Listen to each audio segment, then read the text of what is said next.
Hello there, everyone. Of course, welcome to another episode of the Victorious Ones podcast, the place where gaming meets comics, meets sports, meets movies, as well as inspiration. Of course, I'm your host, King Von Jr. You can follow me on social media on Twitter/X at 301 King Von Jr. You can follow the show's Twitter or X account at VictoryPod1. I'm also on Instagram at Mr. King Von Jr. And of course, you can also follow the show's Instagram page at Victorious Ones Podcast. Of course, I'm also the social media producer for the Unpopular Review Wrestling Show, Perfect Plex Talk Radio. Of course, hosted by friend of the program, Mike Knox, on Mondays at 6 p.m. And of course, there's a lot to go to really dig into, really dive into when it comes to this week. I mean, it was packed full of headlines. First and foremost, of course, number one on this day, September 11th. Of course, the day will honor the memories of those who tragically lost their lives on such you know on just such an eventful day in the wrong way, a catastrophic day, a day that has changed the course of history moving forward. It's one of those days where you remember where you were. Excuse me, sorry about that, but I certainly remember where I was because side note, I remember when the Twin Towers hit. I was in the seventh grade at the time. I was only 12 at the time, and so like I said, it was one of those things where at first as a kid you didn't really understand what was going on until at least until I got home, and I saw the news and I saw what happened. I was like, it completely rocked everyone's world from that day moving forward. It certainly changed the landscape when it comes to travel, when it comes to air air traffic control. At least when it comes to airport security, TSA, and everything like that, and just heightened awareness, if you will. You know what I mean? And like I said, it's a day that we'll never forget. My thoughts and prayers are continuously with those families, families of those victims, and always remember that there was um, a mother or father who never who never returned home to the children. And that's like I said, things like that not only impact the individual, but it has a ripple effect on the families as well. I didn't mean to go on. I don't want to sound like I'm going along the diatribe, but this is certainly a day to commemorate. And for those that are watching both by way of YouTube, please go to youtube.com/@ Von Rush Virginia. Please make sure to like and subscribe for more great content. Um, like I said, it is one of those days which is, like I said, mind blowing. It's just transformed the course of history moving forward.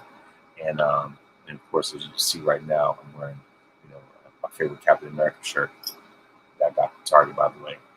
Of course, like I said, as far as that, certainly a lot to talk about today. Like I say, of course, remember those who perished, lost their lives on 9/11. Rest in peace to James Earl Jones, by the way, aka Mufasa, aka Darth Vader slash Mufasa. Like just the greatest voice actor of all time, greatest voice actor. So of course, like I said, he's been an icon, and just all the tributes that they've been pouring out. This dude's been transcendent. He is um, he's a phenomenon. He's an icon, like the most synonymous voice of all time, the most recognizable voice ever. It's Silas, who's no longer here. At the age of 93, he has lived a very fulfilled life, a very long life. You know what I mean? Like he lived a life, multiple lives, if you will. Like his catalog speaks for itself. You know what I mean? Like I said, whether it was Darth Vader in the Star Wars franchise, also in the played, of course, playing Coming to America as Prince Akeem's dad. I mean, like I've seen as far as that, and and what's interesting about that is that the mom from that movie, Matt Sinclair, passed away like back in '95. They were the voice of Mufasa, and it's, Kenny Other, Kenny Other, forgot with the mom's name was in Lion King. So they both voice those characters as well. Of course, the actress named Madge Sinclair, just to be sir, as well. But yeah, like I said, as far as that, like that, and also he was also in Sandlot. I want to see if it was in Field of Dreams as well. But I definitely remember Sandlot, and then eventually, of course, he also became the iconic voice of Mufasa in the Lion King. You know what I mean? And just among many other uh, films in his illustrious catalog. And that's the void that can never be filled. And he even returned for the Coming to America sequel. You know what I mean? So those are some of my memories of the one and only James Earl Jones, R.I.P. And of course, today I just found out that Frankie Beverly had passed away as well. Rest in peace to him also, and especially since he just had his farewell tour, his final tour. Everybody was giving him his flowers and showing their appreciation. And to be honest with you, um, I could tell that his health was definitely on the decline. From the pictures I've seen of him, the videos and things like that. It's something that I see why. I see why he's retiring, but obviously now we really know why. But but yeah, like I said, like I said, RP to them. Like I said, RP to the to those victims of 9/11 as well. And like I said, I just want to get some things out the way. But like I said, outside that, we definitely have, like I said, definitely have a show that's filled with a lot of a lot of highlights. And of course, football season like I said, is very much underway. Yeah, if anything, I'm gonna be honest with you. Like football, is the very thing that took center stage as far as this week. Even more so than the, the, the, even more so than wrestling for the most part. To be honest with you, I mean, like I said, this show not only covers wrestling, but also covers football, covers basketball. You know what I mean? So it's just a very well-rounded, multi-layered show. It's called what it is. As of right now, from September to like really February up until the Super Bowl, football is king right now. But yeah, of course, like I said, I'm going to give a recap of NFL Week 1. I'm also, like I said, I haven't forgotten about wrestling because there's a lot that went on when it comes to wrestling. Like I said, when it comes to SmackDown, Raw, as well as NXT, and also this PWI 500. If anything, if I happen to have, hopefully, if I at least if I have enough time, to cover that, and certainly, I certainly want to talk about the debate last night that really took the center stage. As far as that, I mean, the memes were everywhere. I mean, it was downright hilarious and almost ridiculous and tragic at the same time. You know what I mean? So of course I'm going to share some of my thoughts, as far like some highlights of that. And also also another thing is this year also marks the 65th anniversary um, of the Dallas Cowboys debut into the NFL. So with that being said, I was thinking if I have enough time right now, if I have enough time in this episode, or let's push back to the next episode, I definitely want to cover the top 10 Cowboys of all time. And I'm looking forward to doing an article about the legacy of the Cowboys, much like I did for the Lakers. You know what I mean? And so yeah, like I said, just a commemorative piece.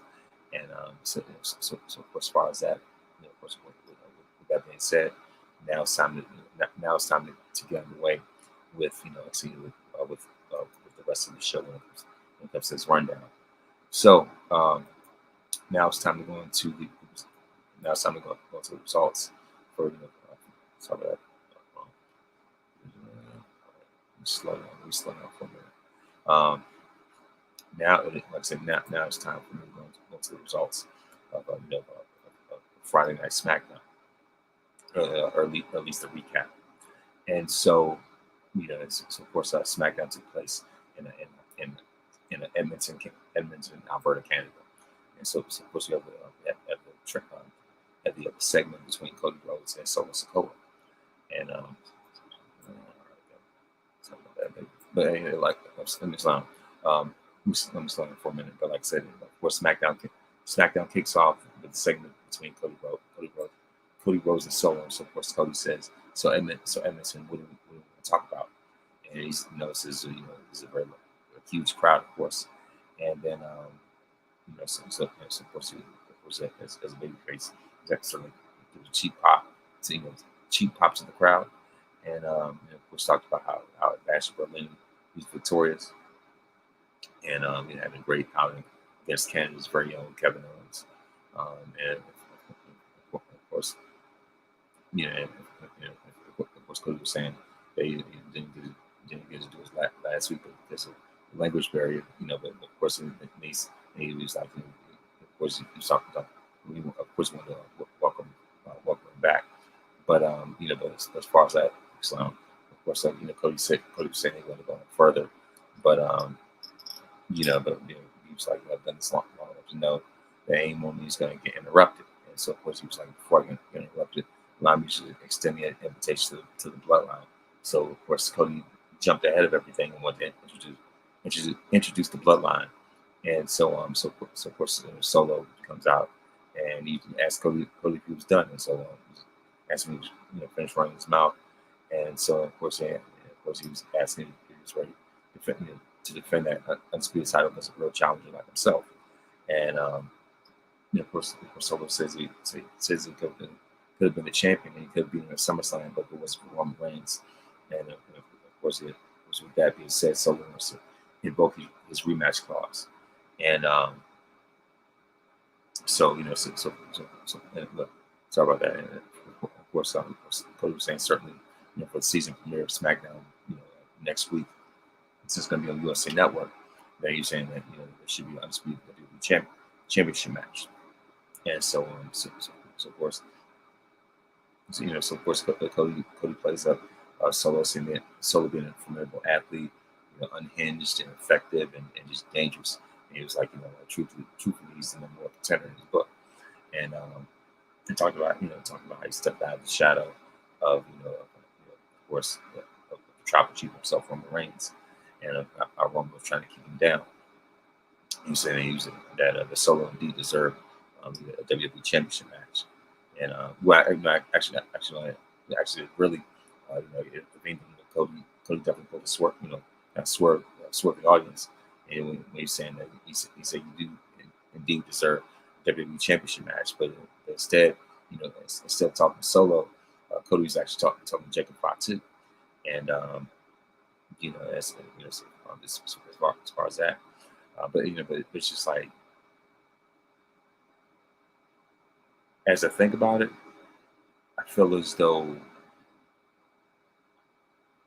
I know I've said my piece about the bloodline before, and I'm going to keep the same energy.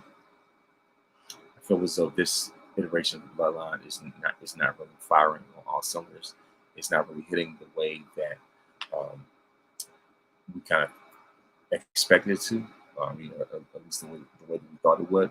You know what I mean? So, and just for Jacob to be extended a title shot this early, so soon, I'm like, out of everybody in the bloodline, I would say that Jacob, in my estimation, is the best one. And I certainly do not want to see him get set up for failure like that. You know what I mean? Like, it just gets set up to get embarrassed like that. You know what I mean? So, so if anything, I feel as though, as I said, as great as Jacob is, I feel like that would be too much too soon. You know what I mean? And Solo as a tribal chief, just not him. Once again, it just continues to prove he's not moving the needle. He's definitely not cutting. And speaking of tribal chiefs, right? Be right back.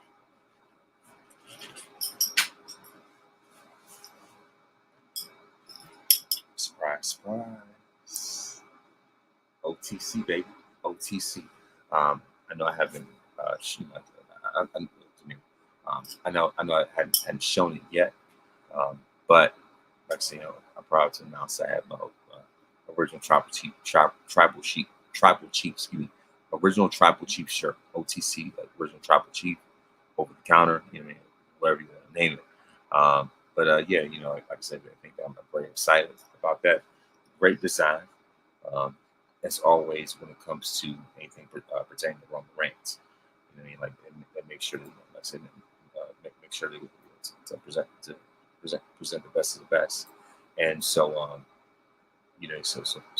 but of course, back to the segment. Um, you know, but of course, after Cody talked to Jacob, then he directs his attention back towards Solo. He talks about Solo as one that necklace to follow. Whatever, I want to say that was the name of it. And so he talks about how the bloodline revolves around him. And so, of course, Cody reminds him that the WWE Championship with WWE revolves around the title. And so he was saying perhaps one day I could be looking under the lights, meaning I could lose the title and get pinned. Courtesy of Solo's thumb. But he was like, but of course, Cody was like, I'll tell you one thing, it's definitely not going to be next week. And so of course, eventually the bloodline you stand off with DIY and the Street Profits. And this, this one, Nick Aldis shows up, and so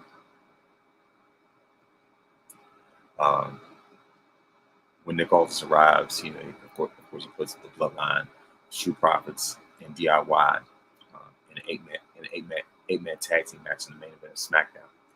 And of course then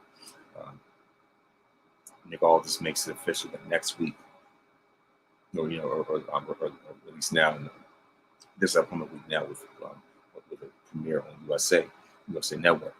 The main event is going to be Solo Sikoa versus Cody Rhodes versus for the undisputed WWE Championship. And so of course now that match is official, and not only that, there's also going to be a steel cage match. Then the first match of the night is Bayley versus Tiffany Stratton, who's accompanied by Nia Jax. The winner by pinfall is Bayley. Next matchup, Giovanni versus Apollo Crews, and a very surprising matchup, which only took seconds. Your winner is Apollo Crews. Then we have, sorry about that. Of course, then we have Nick Aldis having a conversation with Chelsea Green in the office as Chelsea's complaining about how she's being treated at NXT this past week. Of course, she also makes fun of Pocket Square. And of course, this one Lee Chin joined the conversation, and Chelsea said that's fitting that Lee Chin lost the match last week, since she also and she was saying that Lee Chin resembled trash as well. And then of course, then Lee Chin said that she's ready with that pancake, in Chelsea Green right now. And so of course with that, Nick Aldis actually agrees and makes the match official with Lee Chin versus Chelsea Green. That's going to be the match for the upcoming SmackDown. Then of course the next match we have Kevin Owens versus Austin Theory versus Grayson Waller in a triple threat match. And the winner of the match by pinfall is KO. Next up we have a segment with LA Knight, Carmelo Hayes, Andrade El Idolo, and of course this segment is revolved around the United States Championship. Of course, next up we have this match actually took place on SmackDown with Chelsea Green with Piper Niven versus Lee Chin. Of course, the winner of that match by pinfall, that of course happened to be Chelsea Green. Then the following match, 8-man tag match between the Bloodline, Street Profits, and DIY, and the winners of this match by pinfall, the Bloodline. So, of course, that should run down the rundown when it comes to SmackDown. Then when it comes to Monday Night Raw, which took place in Calgary, Alberta, Canada. And we all know, who is who's the ultimate hero in Canada himself.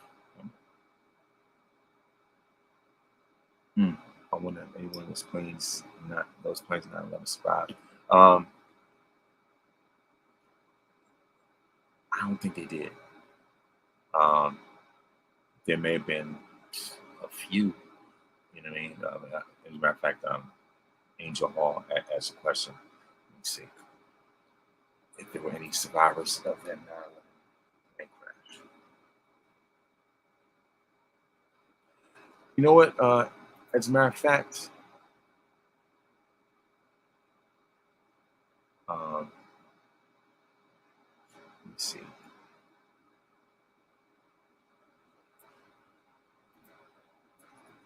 Right now.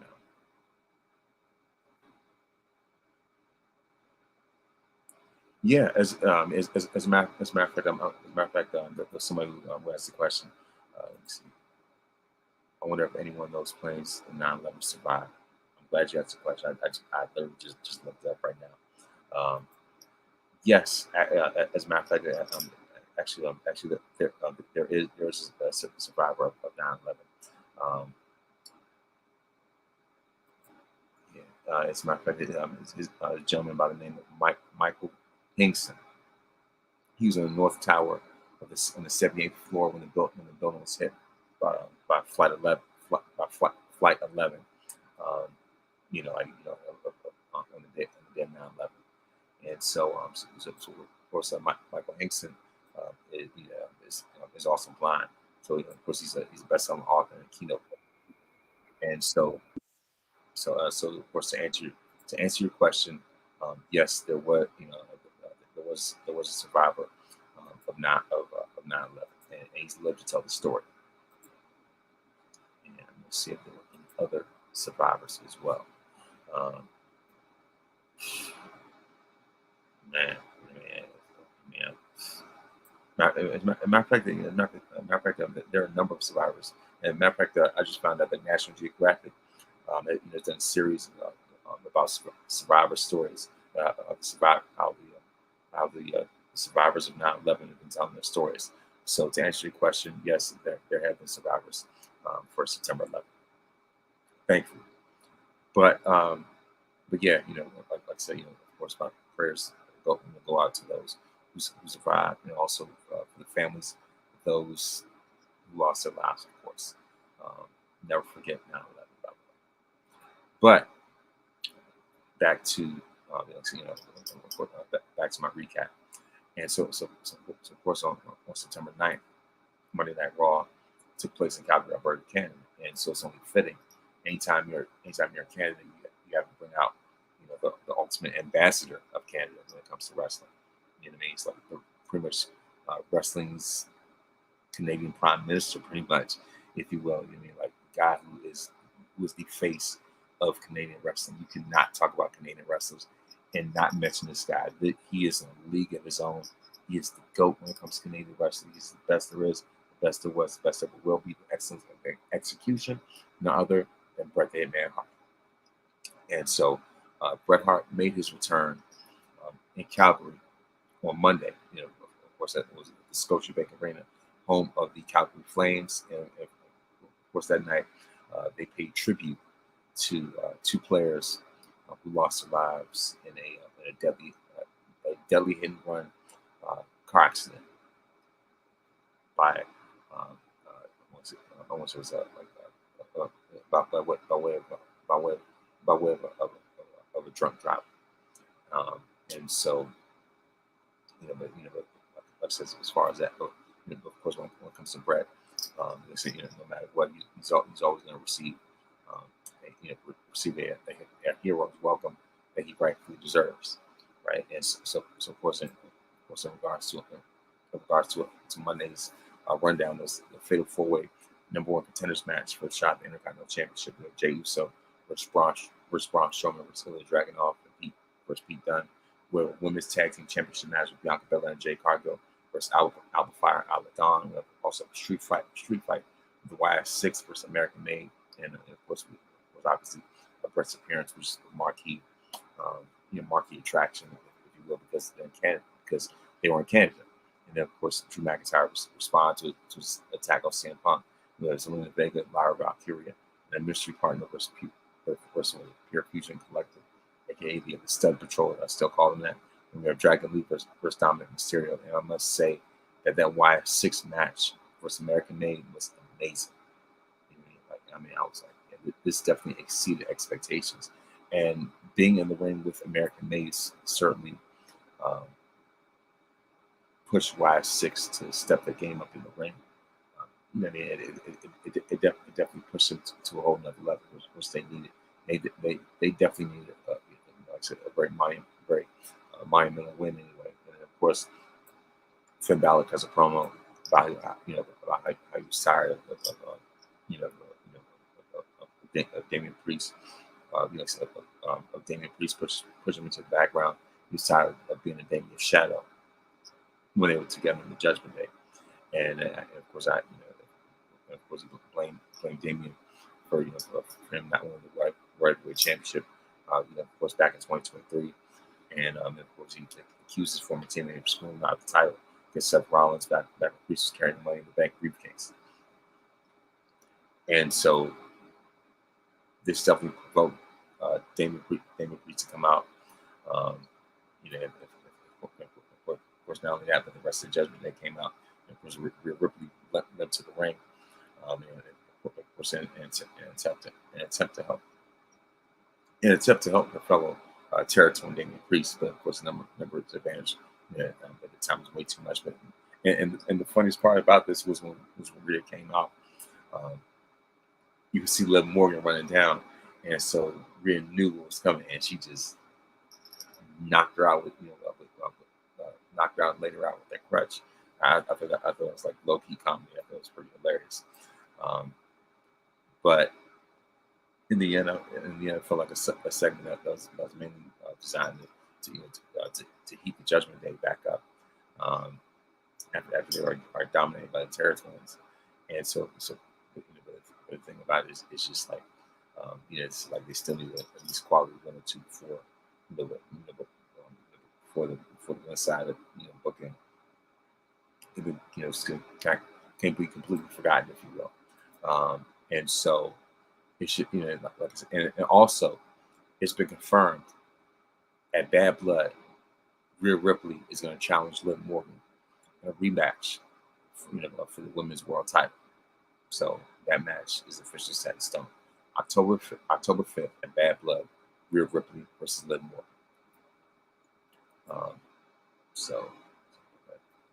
And of course, we also have the women's tag team championship match. Let's see, of course, the new champions, two-time tag team champions, Bianca Belair and Jade Cargill, as I call them, Team Renaissance versus Unholy Union, and of course, the winners by pinfall, Bianca and Jade, and of course, we still continue to see improvement from Jade Cargill in the ring, and especially when you have a partner like Bianca Belair, who's constantly bringing you up, and you have no other choice but to step up your A game, and both teams have great chemistry in and of themselves, but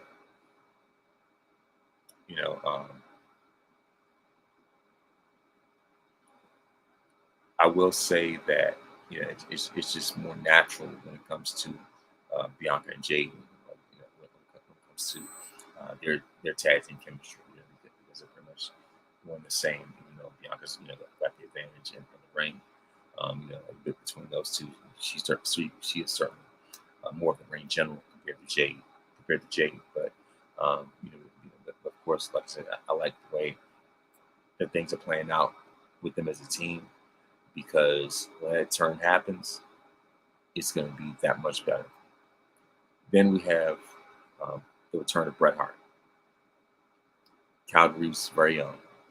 Like I said, that's the Canadian king, if you will. And so of course, Bret returned to Raw as so of course we have Joe Tessitore and Wade Barrett um, commentating, and so they joined Bret in the ring to make the announcement that Survivor Series was going to be. Excuse me, that Survivor Series was going to be in Vancouver in November, and so of course, as Bret talked about the importance of champions, then this is when the ring general himself, Gunther, comes out and interrupts him. So Gunther trolls Bret, talks about how he expresses love for Bret and how he admired him as a kid. And so we talked about how Bret was the best there was. Gunther was saying that he's the best there is, the best there will be. And he was saying that that Bret, that Bret was his second favorite wrestler, only behind, he guessed it, Bill Goldberg, which was definitely the ultimate trigger word for Bret. You know what I mean? And I was like, oh, all right. I was hoping that Gunther would not commit any type of, as they say online, elder abuse by attacking Bret, who's 67 years old. But at the same time, I don't see it happening. If anything, I would have seen it probably would have been a better chance of Bret, a better chance of something like that. Better chance of Bret, like I guess attempting a sharpshooter. I don't know if he's not attempting a sharpshooter, but at the same time, like I said, I'm glad that that Bret, that Bret didn't get attacked. But yeah, of course, that would definitely have been a big time heel heat for Gunther. But of course, before things even escalate to that level, Sami Zayn comes out and reiterated his desire to challenge Gunther for the World Heavyweight Championship. And shout out to Sami for wearing the Calgary Flames jersey. Sami's a fellow Canadian along with Bret. And of course, once again, Gunther denied the guy that beat him for the Intercontinental Championship at WrestleMania 40. And so, so of course, a brawl definitely broke out between Gunther and Sami, and with Sami coming out on top as he still sit side by side with his childhood hero, and as far as that, I definitely like the way that Bret was used in this segment, and you could definitely see his influence on both Gunther and Sami. And of course, a great way to maximize his connection to the fans in Canada. And of course, Bret's a very influential figure when it comes to wrestling history. You can definitely tell his influence on the likes of Gunther, Sami Zayn, among many others. You may say, as far as that, and I think just technical wrestlers in general, like Gunther, Sami Zayn, to a certain extent, you can say Daniel Bryan, and just Canadian wrestlers in general, like Alexa Edge, Chris Jericho. Like I've seen, when you look at Bret's true influence, it speaks for itself. As much as we talk about Shawn Michaels and his tree of influence, Bret Hart deserves his own credit as well in that aspect, right? And so we also have, like I said, we also have a Dragon Lee versus Dominic Mysterio, and the winner of this match is Dirty Dom. Of course, we have Laura Valkyria and Zelina Vega with a mystery partner, and they had the perfect partner, none other than Bret's niece Natalia. And who better to be their partner in Canada, of all places, than Natty herself. And so the winners of this match against the Pure Fusion Collective, which is a silly name anyway, the winners of this match are Natalia, Laura Valkyrie, and Zelina Vega. Of course, then we have the Drew McIntyre promo as Drew and CM Punk definitely going to settle their rivalry inside their own cell on October 5th at Bad Blood. And so, of course, something like that. The announcement was made by Adam Pearce only moments after diverting Drew McIntyre's attention from Wade Barrett, and of course, Drew looked to throw fists, looked to throw hands with, looked to throw hands with Wade after wanting not to, wanting not to stop it from beating up CM Punk again. And of course, Drew McIntyre vowed that Pierce would sign CM Punk's death warrant with the announcement they had for another match between them, which happened to be on the cell. So Drew saying that CM Punk is that Adam Pierce was signing CM Punk's death warrant by making this match official, and of course we also see a potential introduction for a program between Drew McIntyre and Wade Barrett, and so we can see that could be the return of Bad News Barrett, and just I like the way that they're kind of subtly planting those seeds. And of course, it's certainly time for this. It's time to wrap up this this program between Drew McIntyre and CM Punk. So I believe they'll sell the bad blow be the perfect way for them to put the exclamation mark on this rival. And so as far as that, as far as I'm concerned, I think that this will be the final exclamation point for this feud, and and just so they can finally go their separate ways. And if anything, I could see Punk versus Gunther for the World Heavyweight Championship, and and of course Drew McIntyre versus Wade Barrett. And speaking of Bret and Gunther, funny thing is, yesterday I played WWE 2K24, and the reason why was because I was inspired by this segment between Bret and Gunther. I was thinking to myself, Bret versus Gunther definitely that was a match that definitely would have been great money. It definitely would have done numbers. That match just screams money, and especially when it comes to when someone who's a great contrast to Bret's technical style, and of course Gunther, the ring general, who's a ring technician himself. And Bret would have excellent chemistry. That's definitely someone who else is on my list of dream matches for Bret. Number one, Kurt Angle. After Kurt Angle, then you go to someone like Gunther, Ray Muta, Daniel Bryan, Jericho. If you want to talk about a guy who can definitely bring the best out of his opponent, Bret is certainly that guy. And like I said with them, CM Punk as well. That's another dream match opponent that I could dream match that I could have on 2K24. As a matter of fact, CM Punk's another guy that Bret also inspired as well, right? Like I say, if anything, that's only fitting. But yeah, like I said, as far as that, then we have Rey Mysterio versus Finn Balor. Winner of this match, Finn Balor, and the Fatal 4-Way number one contenders match, and Jey Uso won this match. He's the number one contender, Braun Breaker's Intercontinental Championship. So that is the rundown for Monday Night Raw. And finally, I'm going to give you the rundown for NXT. And of course, as this week, Julia made her NXT debut, of course, facing Chelsea Green, who she kneed to the face last week. And so of course, after that, of course, after that, it was certainly made official. Then, of course, when it came to NXT, there was an NXT Tag Team Championship match with Nathan Frazier Axiom versus the Street Profits. And this match ended in no contest as the Bloodline invaded NXT. And so of course, after that, we have Julia versus Chelsea Green.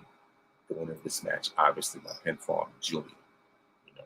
And this is definitely Roxanne Perez's next formidable opponent.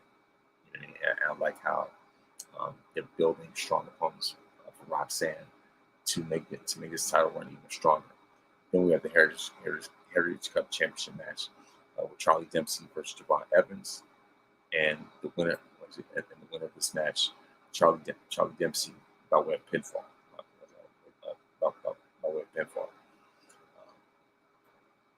So then we have Obafemi versus Hammerstone, and the winner by pinfall, obviously, Obafemi, who's still the NXT North American champion.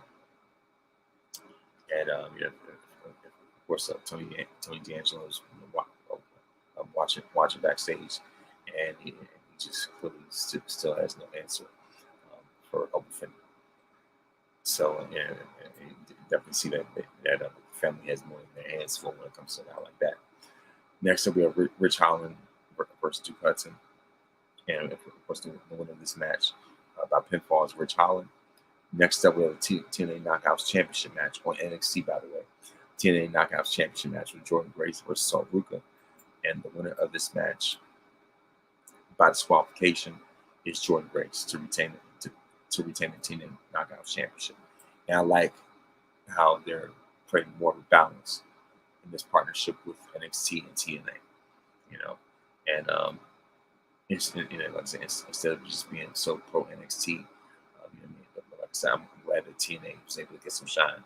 Then we have the last man standing match, the more contenders match with Trick Williams versus Pete Dunne, as Trick Williams is constantly dissing Pete Dunne, and he even did a video with this where they had a diss track, and the video was hilarious too, by the way.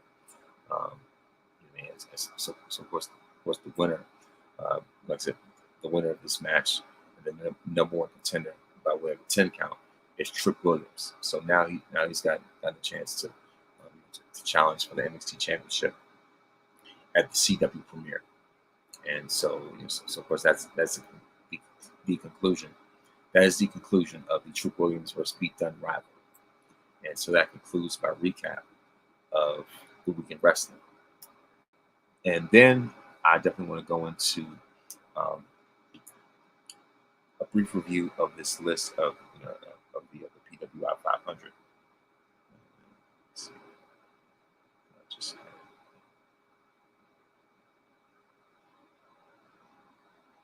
The PWI list 500 for 2024, and the list is this. At least I'm going to go into the top 10.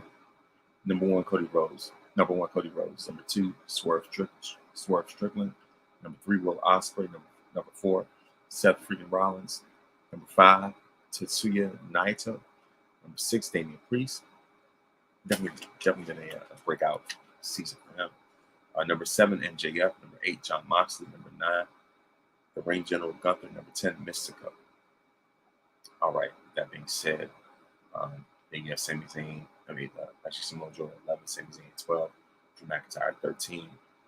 Those 3 I will move up.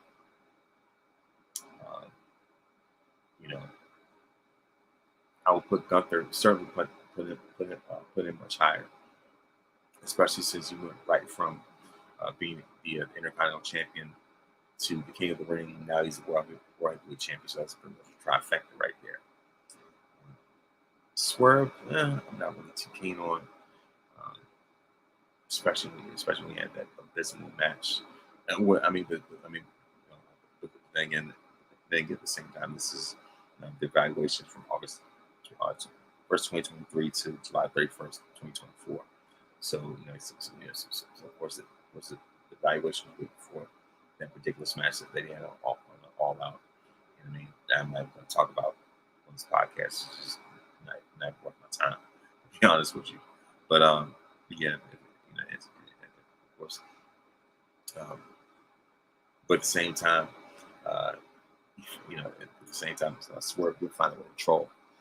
When he did quote tweet that the list that came out where he's number 2, and of course he mocked, he was just in a trolling way saying, "I love lists," but yet he caught attitude when he was number 19 on a list that celebrated Black wrestlers all across the board.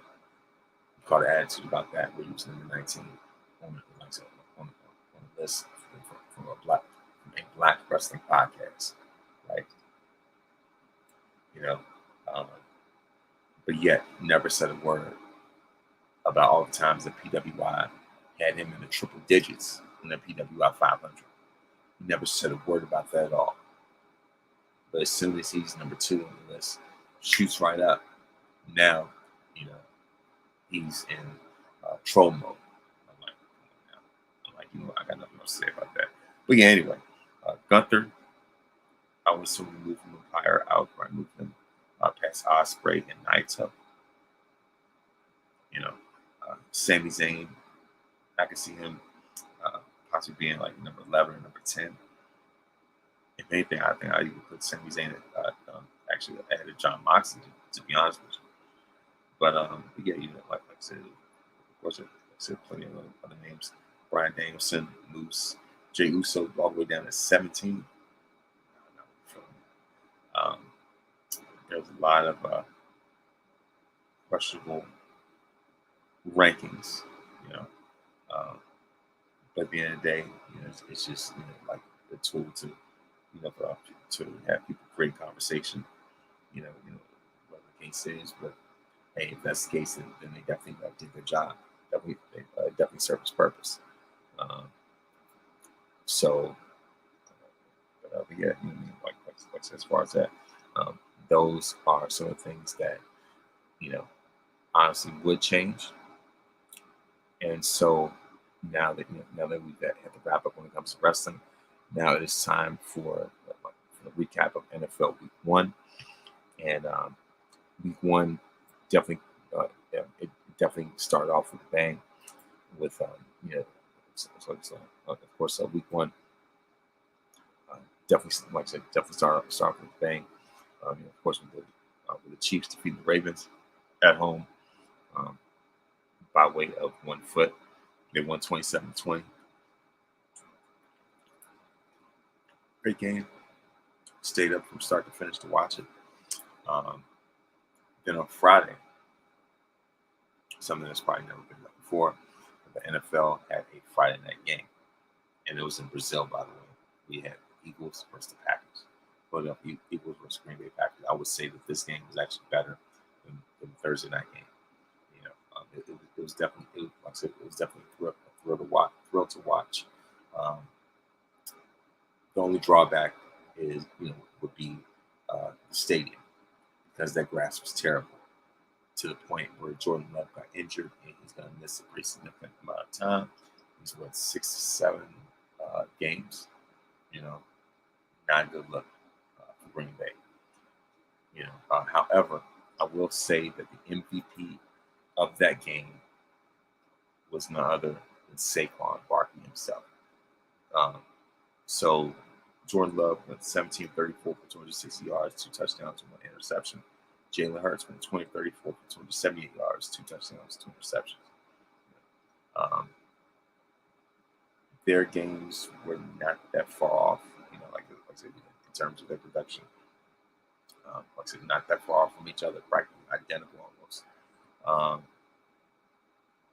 Then when it came to the running game, it was just no contest. Saquon dominated that matchup. 24 carries, 409 yards, 2 touchdowns. He put the league on notice. He certainly put the Giants on notice. Letting them know, like, hey, y'all messed up. Y'all fumbled the ball when it came to me. And Saquon has definitely done great favors for me in my fantasy league, because he's my running back in fantasy football right now. And when I say that I crushed my opponent in Week 1, it was annihilation. It felt like Lesnar versus Cena at SummerSlam. I know I use that example all the time, but I mean, I don't think I've ever routed anyone in fantasy football the way I did this past week in Week 1. Not to brag on it or anything like that, but I said it was just an honor to just see that.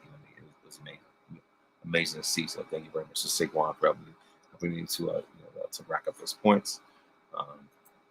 So yeah, like I say, of course, as far as on Thursday, the Chiefs beat the Ravens 27-20. The Eagles beat the Packers 34-29, and this could very well be the first and last game in Brazil. Then we have the Saints blowing out the Panthers 47-10. It wasn't close. The Vikings straight up smoked the Giants 28-6. The Giants definitely feeling it right now. And of course, Justin Jefferson is also on my fantasy league as well. And of course, we see that the Patriots defeat the Bengals 16-10. Joe Burrow did not look like himself at all. He looked like a shadow of himself. The Steelers defeat the Falcons 18-10 in ATL in Atlanta. The Texans defeat the Colts 29-27. The Bills defeat the Cardinals 34-28. The Bears beat the Titans 24-17. But Caleb Williams had nothing to show for himself because 93 yards, that's just straight up a pistol.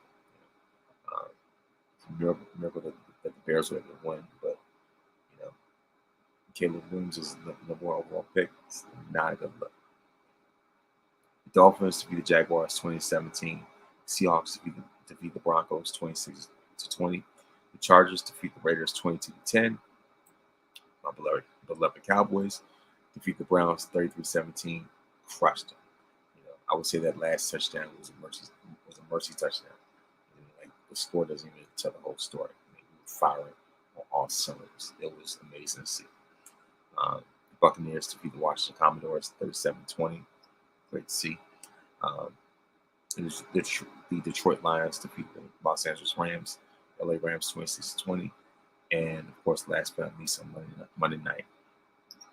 And here's the thing: on Monday, I was switching between channels, but I made sure to give a lot of my focus to that Niners and Jets game, where the Niners destroyed the Jets 32-19. It was nothing else for them to see after that. So that, like if anything, that's my recap of Week 1 for the NFL. Week 1, Week 1 is officially in the books, and so with that being said, this year marks the Dallas Cowboys' 65th anniversary in the NFL, right? And you look at a franchise who is as literally star-studded as they are. We have produced, some of the all-time absolute greatest talent ever. It's just like you name it, they've had the silver and blue. They've had the star on the helmet, whatever. And so, when it comes to my top 10 Cowboys of all time, this idea has definitely been on my mind for a minute ever since I realized that this season was going to be the 65th anniversary of this team. A team that's proud. Proud franchise, even though we have an owner that's pretty much kind of running into the ground at this point with very questionable decision making, right? The self-proclaimed America's team. Not just self-proclaimed, but just when we look at business-wise, when it comes to money, when it comes to popularity, when it comes to ratings, nobody does it better than the Dallas Cowboys.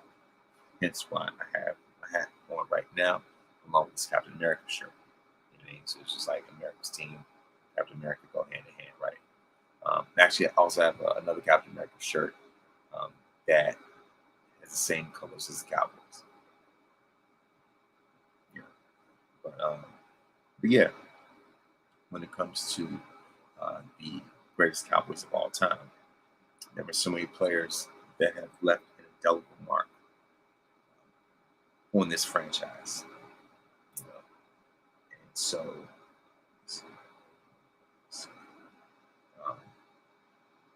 there have been, like I say, if anything, there have been so many players that have come and gone who have been very influential on that team, as well as just in the league in and of itself. And so, without further ado, I want to rank my top 10 Cowboys of all time. So of course, with that being said, number 10 would be Jason Witten. Number 9 would be Larry Allen. Rest in peace, of course. Number 8, Mel Renfro. Number 7, Tony Dorsett. Number 6, Michael Irvin. Yeah. Number 5, Randy White. Number 4, Troy Aikman. Number 3, Bob Lilly. Number 2, Roger Staubach. And number 1, Emmitt Smith. So, once again, 10, Jason Witten. Number 9, Larry Allen. Number 8, Mel Renfro. Number 7, I think I should, like I said, actually, you know what? Like I said, number 7, Tony Dorsett. Number 6, like actually, you know what? I'm gonna go with Urban. I'm gonna go with Urban at 7, Dorsett at 6, number like I said, actually, you know what? Actually, Dorsett number 7, Urban number 6, Randy White number 5, Troy Aikman number 4, Bob Lilly number 3, Roger Staubach number 2, and Smith number 1. Those are my top 10 Cowboys of all time. You know, it's a tough list to make. You know what I mean? And it's all about which players transcended their franchise the most, which ones left the biggest mark on their franchise when it comes to a number standpoint, as well as just a cultural impact standpoint. You know what I mean? And when you talk about the greatest Cowboys, usually top 3 in that conversation are Emmitt, Staubach, and Bob Lilly. You know what I mean? And people have different ways to order that top 3. You know, like that. You know, and people have they have their own, their own respective order of that top 3. But either way, as long as those are the main ones that are in that conversation. And number 4, I'll have to, like I said, number 4 for me will have to be Aikman, just because of who he is. You know what I mean? Because he's had the most wins for any quarterback of any decade at one point. And at the time he retired, he retied numerous Cowboys records. Even though he was a game manager, he was definitely the perfect quarterback that we needed for the system that we had at that very time. He's the perfect Cowboys quarterback for that time. Great arm, someone who's also very marketable as well. You know what I mean? Someone who knew how to make the critical key decisions and plays at the right time, at the right moments. Someone who did not panic, someone who did not complain, someone who knew how to rally the troops. And so you have someone like Bob Lilly, who was the Cowboys' official very first draft pick. His nickname was was also Mr. Cowboy, and so on. Of course, he was a very revolutionary defensive lineman, very revolutionary defensive tackle, and so and just for him to pretty much embody the Cowboys, the way that he did, I think he's a consensus for being in that conversation of the greatest Cowboys of all time. Roger Staubach, Cowboys' first true major superstar quarterback, someone who truly put the Cowboys in the map, truly legitimized the franchise, and just was, the Cowboys' first really marquee superstar player, if you will, and just the importance that he held to that franchise, and just what he meant to that team, and what he still means to the game even now. And I feel as though Staubach is the consensus when it comes to greatest Cowboys quarterbacks of all time. Aikman's numbers may be better. He may have more team success, but Roger, it's just like I feel as though he carried more weight for that team than what Troy had to carry. You know what I mean? And also another thing, like I said, just how clutch Roger was, right? And how he was such an innovator when it came to the shotgun offense, the Hail Mary pass, things like that. And so it's just the way that he created the foundation for what the Cowboys would become, right? Um, so that is why I have Staubach where he is. And if anything, like I said, just by consensus, in general, if people had to pick between Roger Staubach and Troy Aikman, the consensus is going to be Roger Staubach. It's like comparing Chris Jericho to Shawn Michaels. No matter how many titles Jericho accumulates, no matter how much he may pad his resume, it's just like Shawn left a bigger stamp on wrestling, right? And he's more revolutionary. He's more innovative. I mean, it's just his imprint is continuously going to be larger than Jericho's. And I feel the same way when you compare Staubach and Aikman. And then, of course, Emmitt Smith, NFL all-time leading rusher. Um, if anything, I want to talk. If anything, to me, I think he's the king when it comes to Dallas Cowboys. Like he is, let's say, when it comes to, in my estimation, like the most recognized Cowboys of all time, it would have to be Emmitt. And when you look at the accolades, regardless of how people felt about it, his offensive line and things like that, he was the perfect running back for that system. You know what I mean? Like he was what they needed at that moment in time. You know what I mean? And he was the game changer. He was their Wolverine. You know what I mean? And the thing about it is that having Emmitt in that backfield definitely opened up. It definitely opened up the pass game for Troy and Michael to be able to maximize. But Emmitt was the one that really created that path to make it easier for him. You know what I mean? He's the only player in Cowboys history to win the NFL League MVP award. You know what I mean? Multi-time rushing champion, obviously all-time rushing leader. And so, so it's just like nobody better. I mean, if there was any player to me that could be the logo for the Cowboys, in my estimation, I would say Emmitt personally. But yeah, if anything, that is my wrap up of the top 10 Cowboys, top 10 Cowboys of all time.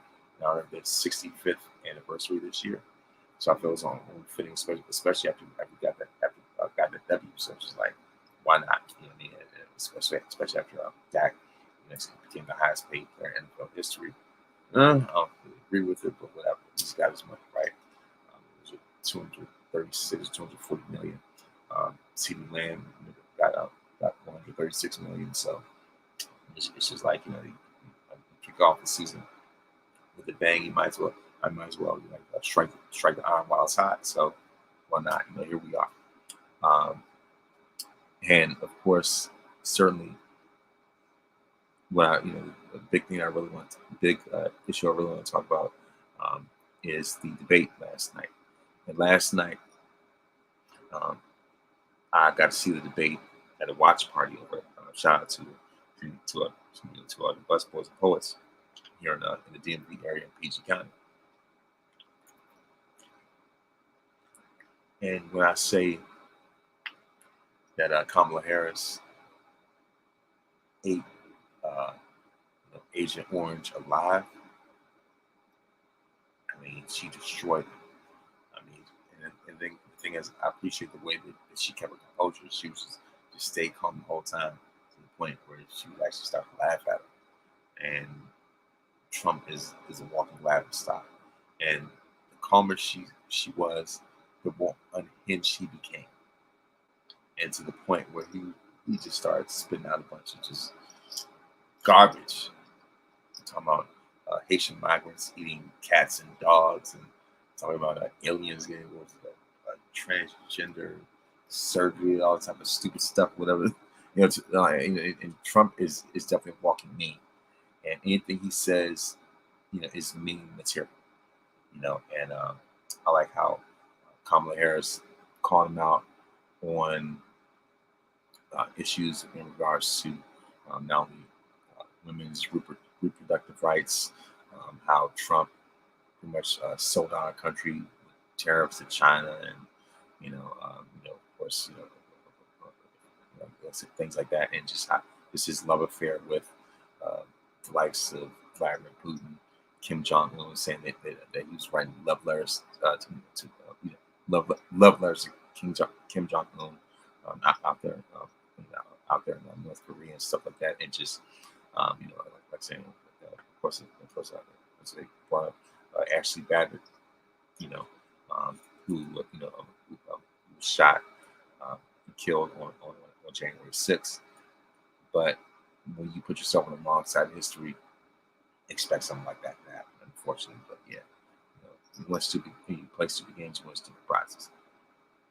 But yeah, and just how she continuously read him for filth, line for line, bar for bar, bringing up his history when it comes to racism from color clause back in the 70s, back in 1973,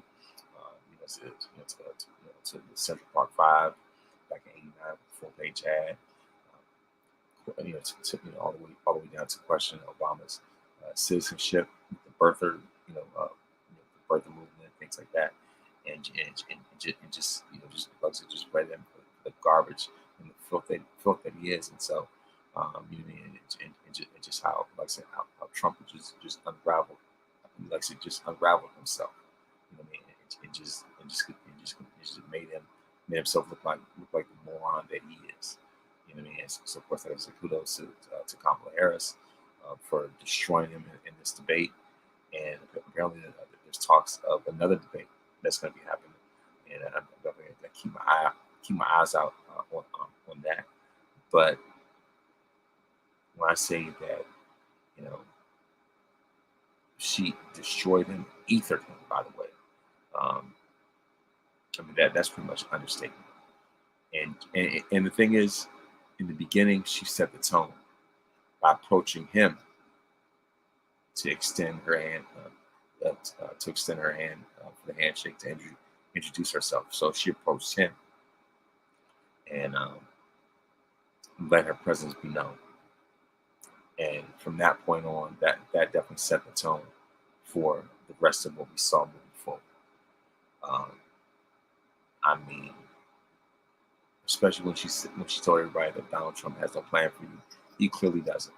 He has a concept, but the concept is not the same thing as a tangible plan. I don't mean like I said, dive too much into the politics thing, but it's just like I could not escape it. You know what I mean? And especially with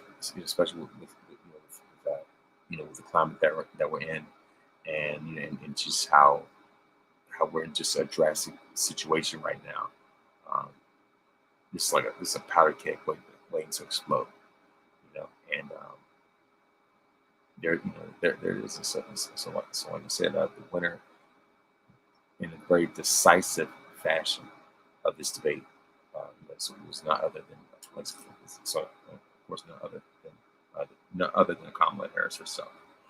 And so I would say that those are some of the main those are the main topics that I really want if anything, those were something like those are some of the main topics that really want to cover. And so and if anything, that's pretty much it. And so now it is time for birthdays. On as a matter of fact, I also want to say that I don't know if I mentioned it, but of course, this past week was also uh, was also Jonathan Majors. This past weekend was also Jonathan Majors' 35th birthday. Same day as Janelle from Job Tears, friend of the program, by the way. Um, and this past Sunday, like I said, was also a birthday of a friend of mine named Dwayne. He was also listening to this podcast as well. He was also a supporter of this podcast. So happy belated birthday to you, sir! And of course, I was glad to celebrate his birthday with him. But yeah, like I said, when it comes to other birthdays, on 9/11, the wise man, the greatest, of course, the greatest manager of all time, Paul Heyman. That's right, the GOAT himself, Paul Heyman, turned 59. On the same day, DC native Taraji P. Henson turns 54. On September 13th, Baron Corbin turns 40. On September 14th, Nas turns 51. On September 15th, Dan Marino turns 63. Teddy Long turns 77. And of course, on September 19th, BB Winans turns 62. And that, of course, that's it when it comes to you. That concludes your birthdays. And so now of course time for my word of wisdom. And the word of wisdom is that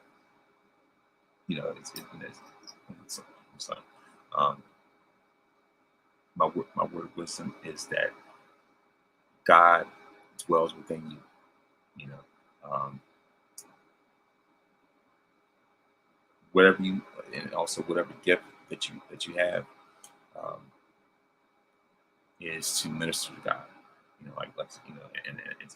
And just and never forget that you have that each day that you have opportunity to be a blessing to the God that created you. And so, and of course, the thing about it is that, of course, rather clarify. Like I said, if anything, my word of wisdom is that God doesn't just dwell in church building; He dwells within you. And also, that God is wherever you are, and that is that whatever He gives you is more than enough. Whatever resources that He's given you are more than enough. And wherever you go, wherever you do, God is wherever you are. And He wants to communicate with you and give you direction for each and every component of your life. So, so that's what it is. God dwells within you and wants to give you direction. And so, of course, you're victorious because greater is He that is in you than he that is in the world. When you put God in first place, you don't have to worry about being in last place. You can make sure this is podcast on iTunes, Spotify, Google Podcasts, or anywhere else that you download podcasts. You can also watch by way of YouTube. Thank you very much for listening, and thank you very much for watching. And may this day be the very best day of your life. Have a great night.